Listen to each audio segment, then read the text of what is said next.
18 থেকে 25 জানুয়ারি হতে চলেছে বর্ষের ফাইনাল এক্সাম। ইউনিভার্সিটি থেকে দেওয়া 7টি স্যাম্পল কোয়েশ্চেনের অ্যান্সারগুলি সম্পূর্ণ নির্ভুলভাবে দেওয়ার চেষ্টা করলাম এই ভিডিওতে। উত্তরগুলি অবশ্যই প্রতি বছরের জন্য খুবই গুরুত্বপূর্ণ, কারণ ভিডিওটি দেখলে যারা পরবর্তীকালে এক্সাম দেবেন তাদেরও কাজে লাগবে। তাই ভিডিওটি স্কিপ না করে অনুগ্রহ করে পুরোটাই দেখবেন। হ্যালো দর্শক বন্ধুরা, আমি শেখর শহীদ আর বিচিত্রা এডু গাইডে আপনাদের স্বাগত, যেখানে বিভিন্ন ধরনের পরীক্ষার সাজেশন, নোটস এবং গাইড পাবেন সম্পূর্ণ বিনামূল্যে। চ্যানেলটিকে সাবস্ক্রাইব করে নেবেন আরও বেশি আপডেট পাওয়ার জন্য। যারা সাবস্ক্রাইব করে সাথে আছেন তাদেরকে জানাই অসংখ্য ধন্যবাদ। এখন আলোচনা করব পিজি প্রথম বর্ষের বাংলা দ্বিতীয় পত্রের স্যাম্পল কোয়েশ্চেন ও অ্যান্সার বিষয়ে। প্রথম প্রশ্ন, অষ্টাধ্যায়ী রচয়িতা কে? উত্তরটি হবে পানিনি। অষ্টাধ্যায়ী রচয়িতা পানিনি। পরের প্রশ্ন, ভাষাবিজ্ঞানের ক্ষেত্রে তুলনামূলক পদ্ধতির প্রথম যথার্থ প্রয়োগ কে করেন? উত্তরটি হবে আর.কে. রাস্ক। আর.কে. রাস্ক। পরের প্রশ্ন, on the variety of human language structure প্রবন্ধটির রচয়িতা কে? উত্তরটি হবে উইলহেম ভন হুমবোল্ট। উত্তরটি হবে উইলহেম ভন হুমবোল্ট। পরের প্রশ্ন, introduction to the study of language গ্রন্থটির রচয়িতা কে? উত্তরটি হবে লিওনার্দো ব্লুমফিল্ড। Leonardo Bloomfield. পরের প্রশ্ন, ট্রান্সফরমেশনাল জেনারেটিভ গ্রামার তত্ত্বের প্রবক্তা কে? উত্তরটি হবে নোয়াম চমস্কি। Noam Chomsky. পরের প্রশ্ন, আদর্শ চীনা ভাষা রূপগত তত্ত্বভাবে কোন শ্রেণীর অন্তর্গত?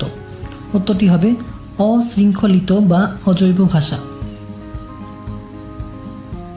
পরের প্রশ্ন, ভাষা প্রকাশ বাঙ্গালা ব্যাকরণ গ্রন্থটির রচয়িতা কে? উত্তরটি হবে সুনীতি কুমার চট্টোপাধ্যায়। পরের প্রশ্ন 8 নম্বরে, বাংলা ভাষার কম্পিত ধ্বনি কোনটি? উত্তরটি হবে র। উত্তরটি হবে র। পরের প্রশ্ন, বাংলা ভাষার নাসিক্য ধ্বনি কোনগুলি? উত্তর হবে ওষ্ঠনাসিক্য ম, দন্তমূলীয় নাসিক্য দন্তন্য ও কণ্ঠনাসিক্য উ, অর্থাৎ ম, দন্তন্য এবং উ।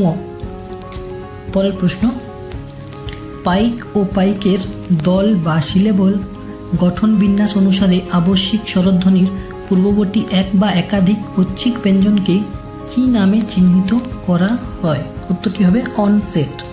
উত্তরটি হবে অনসেট। পরের প্রশ্ন 11 নম্বরে, প্রশ্নটি হচ্ছে পাখিরা শব্দের মধ্যে মুক্ত রূপিমের সংখ্যা কয়টি? উত্তরটি হবে 1টি।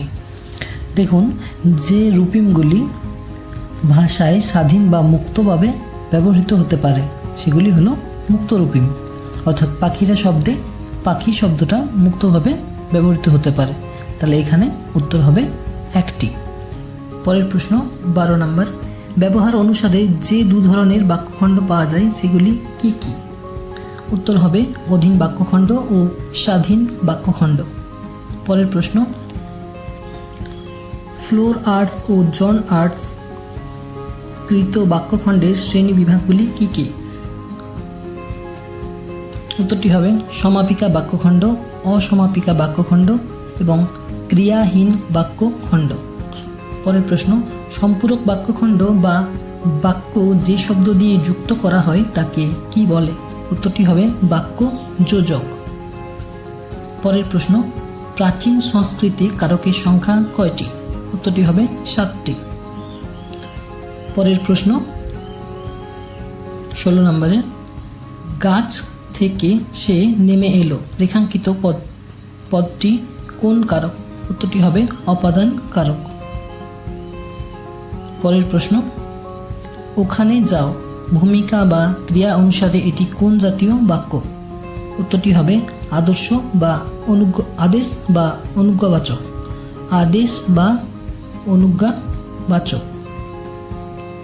পরের প্রশ্ন, মিছিমিছি পরিশ্রম করছো এই বাক্যটি কি জাতীয় নঙ্গর্থক বাক্যের উদাহরণ? উত্তর হবে নেতিবাচক শব্দহীন। পরের প্রশ্ন, aspect of the theory of syntax গ্রন্থটির প্রণেতা কে? উত্তরটি হবে চমস্কি। পরের প্রশ্ন 20 নম্বরের, চমস্কির গভর্নমেন্ট অ্যান্ড বাইন্ডিং তত্ত্ব পরবর্তীকালে কোন তত্ত্ব হিসেবে পরিচিতি লাভ করে?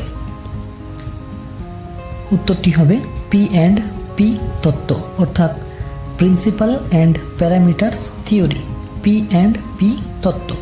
পরের প্রশ্ন 21 নম্বরের, তোমার পায়ের কাছে সাপ রয়েছে থেকে পায়ের কাছে সাপ, এই দৃষ্টান্তটি বাক্যের কি জাতীয় আন্বয়িক সংবর্ধন?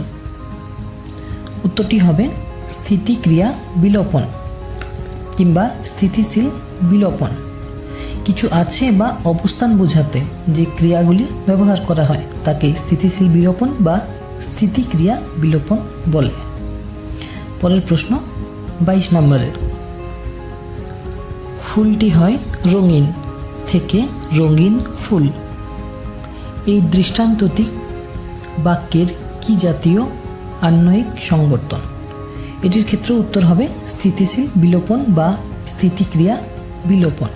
পরের প্রশ্ন 23 নম্বরে, সোশিও লিঙ্গুইস্টিক পরিভাষাটি প্রথম কে ব্যবহার করেন? উত্তরটি হবে হারার কারিয়ার। পরের প্রশ্ন, বর্ণনামূলক সমাজ ভাষা বিজ্ঞানে কথোপকথনের ক্ষেত্রে প্রধান 3টি উপাদান কি কি? উত্তরটি হবে বক্তা, শ্রোতা এবং উপলক্ষ। বক্তা, শ্রোতা এবং উপলক্ষ। পরের প্রশ্ন, দুটি মান্য ভাষা যখন পাশাপাশি চলে তখন যে অবস্থা তৈরি হয় তাকে চার্লস ও ফার্গুসন কি হিসেবে চিহ্নিত করেছেন? উত্তরটি হবে ডিগ্লোসিয়া। পরের প্রশ্ন, ইংল্যান্ডের ভাষাবিজ্ঞানী রিভ উপলক্ষ অনুসারে ভাষারীতির বদলকে কি নামে চিহ্নিত করেছেন? উত্তরটি হবে রেজিস্টার। পরের প্রশ্ন 27 নম্বর, পিজিন কোন ভাষাগোষ্ঠীর মাতৃভাষা বা প্রথম ভাষারূপে গণ্য হলে তা কি নামে পরিচিতি লাভ করে? উত্তরটি হবে ক্রোয়েল। পরের প্রশ্ন, ভারত সরকারের বিজ্ঞান ও প্রযুক্তিগত পরিভাষা তৈরির প্রথম commission of scientific and technical terminology কত সালে তৈরি হয়? উত্তরটি হবে 1960 সালে। পরের প্রশ্ন, ভরতের রসসূত্রের বিশ্লেষণের সূত্রে গড়ে ওঠা অনুমিতিবাদ নামক মতবাদের প্রবক্তা কে? উত্তরটি হবে আলংকারিক ভোজরাজ। পরের প্রশ্ন 30 নম্বর, শেষ প্রশ্ন, অন দ্য সাবলাইম গ্রন্থটির রচয়িতা কে? উত্তরটি হবে গ্রিক দার্শনিক ক্যাসিয়াস লঙ্গিনাস। পরের প্রশ্ন 31 নম্বরের, প্রাচীন ভারতে রুট থিওরির প্রবক্তা কে? তো এটির উত্তর হবে পানিনি। রুট থিওরির প্রবক্তা হলেন পানিনি। পরের প্রশ্ন, অষ্টাদশ শতকে ভাষার উৎপত্তি বিষয়ে রচিত বিখ্যাত প্রবন্ধ concerning the origin of language এর রচয়িতা কে? তো এটির উত্তর হবে জে.জি. হার্ডার। পরের প্রশ্ন, 1786 খ্রিস্টাব্দে 2 ফেব্রুয়ারি এশিয়াটিক সোসাইটিতে কার প্রদত্ত বক্তৃতাকে আধুনিক তুলনামূলক ভাষাবিজ্ঞানের উৎসসূত্র মনে করা হয়? তো এটির উত্তর হবে স্যার উইলিয়াম জোন্স। পরের প্রশ্ন, গ্রিমের সূত্র অনুসারে ইন্দো ইউরোপীয় ভাষার তুলনায় জার্মান ভাষায় ব্যঞ্জনধ্বনি যে পরিবর্তন হয় তাকে কি বলে? এটির উত্তর হবে ফার্স্ট সাউন্ড শিফট। পরের প্রশ্ন, comparative grammar of Sanskrit, Zend, Greek, Latin, Lithuanian, Gothic and German গ্রন্থটির রচয়িতা কে? এটির রচয়িতা হলেন ফানোৎস বক।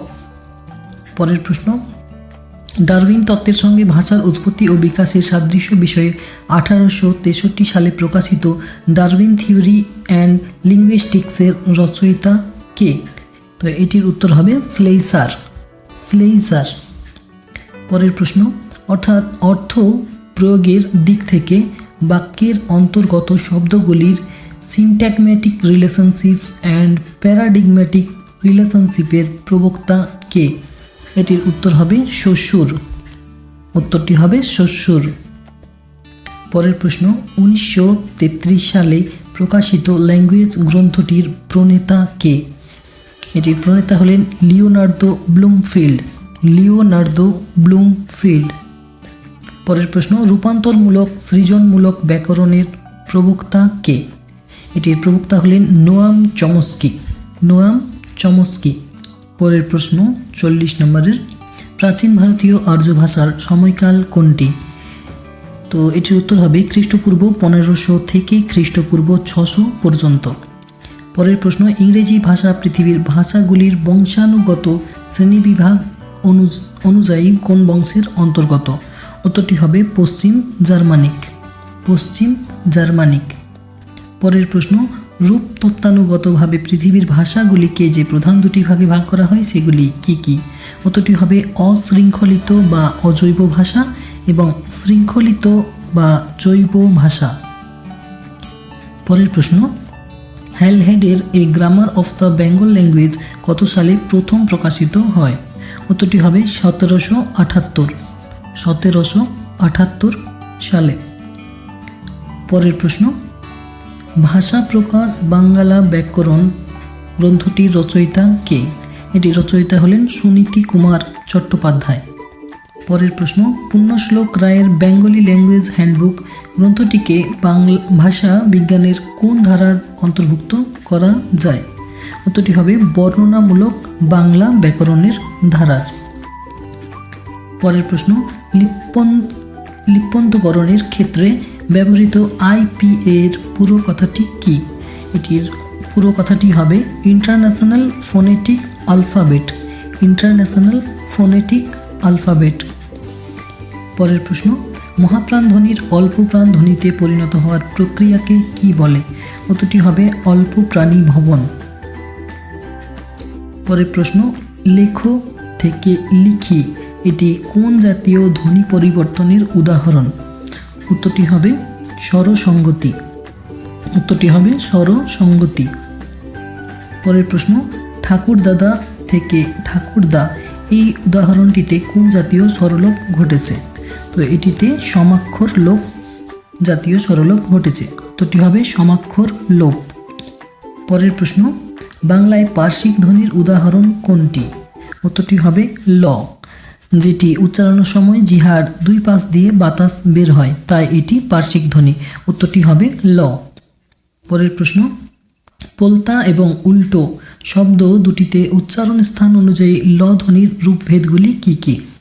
প্রথমটিতে দন্ত ল এবং পরেরটিতে মূর্ধন্য ল রয়েছে, এটি পার্থক্য। পরের প্রশ্ন, বর্ণনামূলক ধ্বনিতত্ত্ব যে 4টি মুখ্য নীতির ভিত্তিতে কোনো নির্দিষ্ট ভাষার ধ্বনিকল্প নির্ণয় করে সেগুলি কি কি? উত্তরটি হবে বৈপরীত্য, পরিপূরক অবস্থান, ধ্বনিগত সাদৃশ্য এবং মুক্ত বৈচিত্র্য। বৈপরীত্য, পরিপূরক অবস্থান, ধ্বনিগত সাদৃশ্য এবং মুক্ত বৈচিত্র্য। পরের প্রশ্ন, সিলাবলের গঠনে আবশ্যিক স্বরধ্বনির পূর্ববর্তী এক বা একাধিক ব্যঞ্জন ধ্বনিকে কি বলে? এটিকে বলা হয় অনসেট। অনসেট। পরের প্রশ্ন, দেশের শব্দটিতে বদ্ধ ও মুক্ত রূপের সংখ্যা কয়টি? তো টোটাল সংখ্যা হবে 2টি, একটি বদ্ধ এবং একটি মুক্ত। পরের প্রশ্ন, গঠনগতভাবে সিদ্ধ বা মৌলিক ধাতুর রূপকল্পের সংখ্যা কয়টি? উত্তরটি হবে 2টি। পরের প্রশ্ন, ভূমিকা অনুসারে বাক্যকে যে প্রধান 4 ভাগে ভাগ করা হয় সেগুলি কি কি? উত্তরটি হবে উক্তি বা বিবৃতিমূলক বাক্য, আবেগসূচক বাক্য, আদেশ বা আদেশ অনুজ্ঞাবাচক বাক্য এবং প্রশ্নসূচক বাক্য।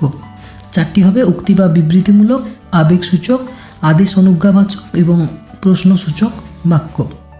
পরের প্রশ্ন, সামনে বাস আসছে থেকে সামনে বাস কোন জাতীয় বাক্য সংবর্তনের উদাহরণ? এটি হবে স্থিতিক্রিয়া বিলোপন বা স্থিতিশীল বিলোপন। পরের প্রশ্ন, 1956 সালে সমাজ ভাষা বিজ্ঞান চর্চায় রেজিস্টার কথাটির প্রবক্তা কে?